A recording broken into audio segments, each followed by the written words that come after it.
maanta waxay ii tahay dareen gaar ah ii leedahay waa meel aan wada leenahay inoo kulmisay waxa weeyaan gobolkii awoowayaasha iyo meelaha kale waa kala sheegnaaye halkan waan wada leenahay dadka reer Ceerigaabo waxaan halkan uga soo jeedinayaa dee intii aana kulmiya auna maamulka qaban 5 cisho 4 cisho dhixiseen Hargeysa laakiinse qofka Hargeysa ka soo bixin duurku imanaya halkan madaxweynaha jamhuuriyadda Soomaaliland mudane Muuse Biixi Cabdi ayaa u mahad celiyay shacabka reer Ceerigaabo sida weyn ay wafdigiisa u qaabileen soo dhaweyntii aad iyo aad u cuslayd ee maanta lagu soo dhaweyseen meel walba lagu soo dhaweeyay laakiin tii maanta waxay dheerayd cajaa'ib fara badan oo magaalo dhan oo soo baxday oo wadadii qaadi weyday oo aad yaabayso oo aan cidlo ka harin aad iyo aad baa ugu mahadsantihiin waxaan si gaar ah ugu sii mahadnaqayaa dhalinyarada xalay iyadoo magaashaan iyo tobanmaraysa tabrajarku bannaanka saxday kantaroolka inuu mid ugu horreeyo inuu waftiga qaabilana aad iyo aad baan ugu mahadnaqayaa waana taariikh qoran oo ay Ceerigaabo leedahay magaalada Ceerigaabo maanta ee gobolka Sanaag wanaagga anagu qaabisheen iyo nabadda ku faraadagteen ee Ceerigaabo iyo soo dhaweynta weyn aad iyo aad baanu shicibka madaxda ku mahadnaqaynaa dal ama gobol ama martay mujtamac meel degani wuxuu ku kala horumaraa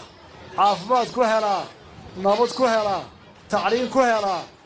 waa talada da'da joogta odayaashiisa inta talada haysa ama aqooyahanka Ilaahay waqtiga ku beega ayaa dadka ka saaray dhibaatooyinka oo u horseeda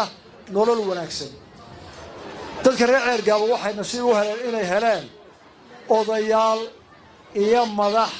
madax dhaqameed siyaasadeed ganacsato Ilaahay waafajiyay inay nabad ku wada noolaadaan dadkooda dhibaatooyinka midnimo kaga saaraan kadibna barwaaqada Ilaahay siiyay si aan shisheeye uga qasin nabadooda ku fara adeegay gaar ahaan madax dhaqameedka Ceerigaabo aad iyo aad baan ugu mahadnaqaynaa waxaanay mudan yihiin tusaale Soomaaliya oo dhan meel joogtada marka Ceerigaabo nabadda iyo awoodda aad ku maamusheen u gudbiya dadka oo dhan oo duruusiya loo gaahay odayaasha maamulka dhinacyada ugu horeeya marka aqooyahanka la dhaafo madax dhaqameedka aan ka xusaayo ee nabadda ku fara adeegay ee intii ay Soomaaliyeed dadku u taliyeen nabad kula fara adeegay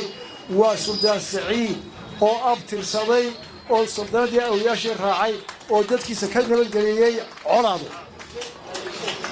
waxa kale oo xusayaa dadka maamulaya maanta Ceerigaabo siyaasiyiinta ah oo ugu horeeyo Ismaaciil Xaaji Nuur oo waaya araga